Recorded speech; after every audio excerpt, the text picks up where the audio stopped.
Hello, this is Dartnet, and this is my second video. Actually third, but this is my second real video. This will be my first top 10. We're going to stay with the D&D theme, and I want to do the 10 worst D&D settings ever. So, let's start slinging some crap. Coming in at the first of our list, coming at the bottom of the crap, Blackmore, City of Thieves. It makes the list because, well, first and foremost, it's based off a novel, which is always a bad sign. And second of all, it fails to impress on virtually every level. It's a generic setting. It's based on a book. The modules that came out for it were kind of based on the books. So you get to do everything that France and the Grey Mouser did, only less cool. So Blackmore falls into urban decay at number 10. Followed right by Blackmore. Blackmore, the legendary first D&D setting. The first setting ever. And, oh my god, is there nothing there. There was one book for 0th edition, which was more than just an adventure, the adventure itself got reprinted. Temple of the Frog God. Pretty good adventure. And then they did 4 modules for Mystara. Apparently it's part of the Mystara world, which makes no bleedy sense, but that's okay. And then they sold the edition to a third party. They did a D20 book. They did an MMO that nobody played. And the big hook of this is it's supposed to have sci-fi stuff in it. And every now and then you find in the modules there's a item that's a little sci-fi, but really it's just generic RPG, generic D&D, nothing to write home about. So Blackmore gets forgotten at number 9. That brings us up to an actual sci-fi D&D setting, which is utter garbage. Dragonstar, Fantasy Flight decided to have it both ways. They decided they'd do fantasy and sci-fi in one awful, awful setting.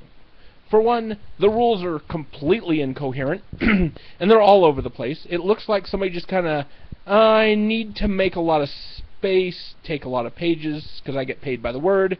So yeah, I'll throw in a lot of stuff that really doesn't make sense. Some sci-fi guns, sci-fi armor, and probably the weakest campaign setting storyline ever. It's not the weakest. That's still to come.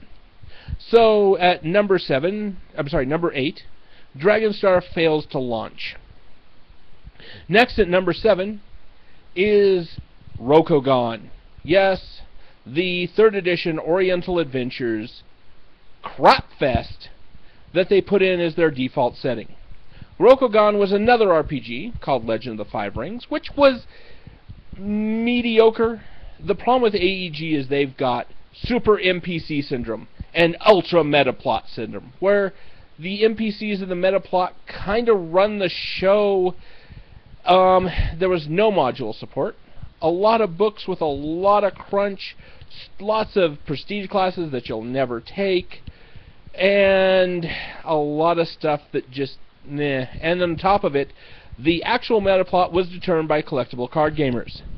Because, of course, collectible card gamers know what an RPG fan wants to see in a setting. If you believe that, I have a planet to sell you. It's called Mars. It's very expensive. I'm sure you can pay for it. So, at number 7, Rokugan commits seppuku. Number 6, Niederval, which is the 4th edition default setting. I call it a setting because it's a setting in the absolute lowest possible way it could be a setting. There's towns in it, there's a map, there's nothing really else, there's a few monsters they say are there, and pretty much it's not there. There's no real pantheon if you're talking about making a cleric, because all the gods are Forgotten Realm gods and Greyhawk gods and gods from other campaign settings, because, well, it's 4th edition, so you can just throw everything together and just get a crap sandwich. Niederval becomes lost at number 6. At number 5 is Warcraft. Yes, there was a Warcraft RPG set to D&D, and it was just a blatant attempt to make money. A really, really awful attempt to make money. The rules were pretty incoherent. The setting was dull. There was no modules. There was a few decent pieces of ideas, but mostly the game was so heavily modified it didn't even look like D&D towards the end. And they decided to scrap it, do their own setting based on the MMO, because hell, you know that people playing tabletop gamers just want to play Warcraft. That's why 4th edition did so well. So, Warcraft declares a ceasefire at number 5. At number 4, we get Spelljammer. And this really, really breaks my heart. Because Spelljammer could have been great. It had a decent kind of idea. It's D&D in space. I mean, fantasy and space have a long and very good tradition. Read the Barsoom books. Actually, don't read the Barsoom books. Watch the John Carter movie, because it's just like reading the Barsoom books without the galloping racism. But instead they decided we'll kind of make it as milquetoast as possible. The expansions were all over the place. There were some blah adventures.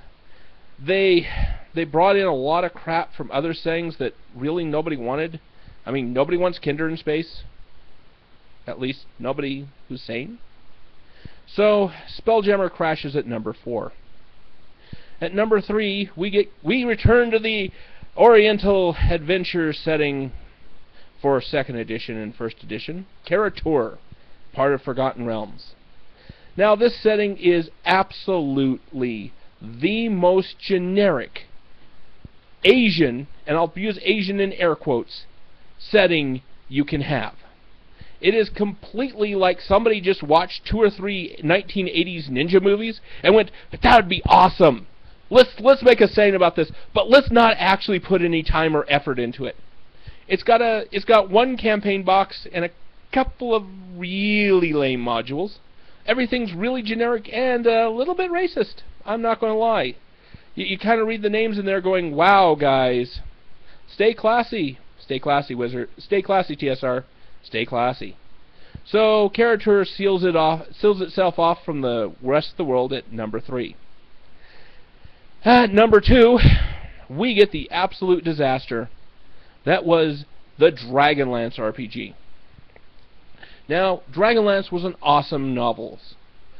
The Dragonlance novels, the first couple of series, were just awesome. I really liked them. That's one of the things that kept me in fantasy. But the RPG had nothing that was of interest. There's nothing in that setting for a player. You get and in fact, the early modules are, you get to play the books. Only you're not Heroes of the Lance, or you could play the Heroes of the Lance, but then you play in secondary side adventures. And then the setting had a whole bunch of unnecessary and repetitive classes, unnecessary repetitive game mechanics that was already in the rules, but they had to have a Dragonlance kind of feel to them, and probably the worst campaign-specific species ever. They had neutered minotaurs that had an empire that was kind of like Rome, only if Rome was run by wimps. I'm sorry, I like my Rome mean, because, you know, it's Rome. Vivictus and all that. And if you know what Vivictus means, you speak Latin. Or you're a fan of HBO. Anyway, it has gully dwarves, which are, I mean, just it's comedy relief. Same thing with their gadget gnomes things. I mean, those were definitely races created to be comic reliefs in novels, not to be played as serious characters. And then they have the Kender, which is essentially, if you let your 6-year-old little sister play or little brother play, you're going to get a character that plays like a Kender. And then they decide, hey, Why don't we need an exam? Why don't we just make this so that people who are not 6-year-olds can act like 6-year-olds at the table? And did I mention they took away magic for a while? That was a great idea. And then they had a module about the other side of the world. Another bad idea. Anyway, Dragonlance is stolen by Kinders at number 2. Now we get to the number 1 worst setting ever. And some of you, if you know me very well, will probably guess which one that is. It's the world famous, greatest campaign setting ever, Forgotten Realms, aka Faerun. Which I like to call How Not to Make an RPG! It's got everything, they've done everything wrong. They've got a whole it's one of those blender settings where they tried to put in everything they could into one setting and failed. There is a bunch of countries, they're all they all play the same, they all read the same, they're pretty much the same country. They've got a lot of stuff was based off of novels, so a lot of the game mechanics are the game designers trying to follow the novels, which didn't really work. Plus the fact is, I mean, and we're not talking bad game designers, we're talking some aces here. But they were just given such garbage they didn't know what to do. You have some of the worst modules ever made. In fact, the first batch of modules were based off of novels. Yes, Virginia, you could play the novel where you hang out with the NPCs from the novel, where they do the cool things in the novel, and you get to watch. Woohoo! Talk about fun. And now, there's other things. First and foremost, it has the worst villains of any RPG setting ever. The villains are a joke. Let's take a good example. The Cult of the Dragon. Ooh, sounds scary. But instead, it's just silly. It's a group of cultists that kidnap dragons, kill them, turn them into Draco-liches, and then worship them and have them do nefarious things for them. Really, if you're able to kidnap dragons and bend them to your will, you think you could do something more cool than just, yeah, let's turn them into something that will kill us later when it gets angry. Yeah. And then there's the Zendel Keep. Ooh, it keeps blowing itself up. Worst villains ever. And we won't even talk about the Red Mages of Thay. Or as I like to call it, the Clowns of Thay. And then let's talk about the NPCs. Yeah, this is where we get Elemenster. Stupidest NPC ever. It was somebody's PC that they decided, I believe it was Ed Greenwood's TC, just to be fair. And they just decided to just go over the top.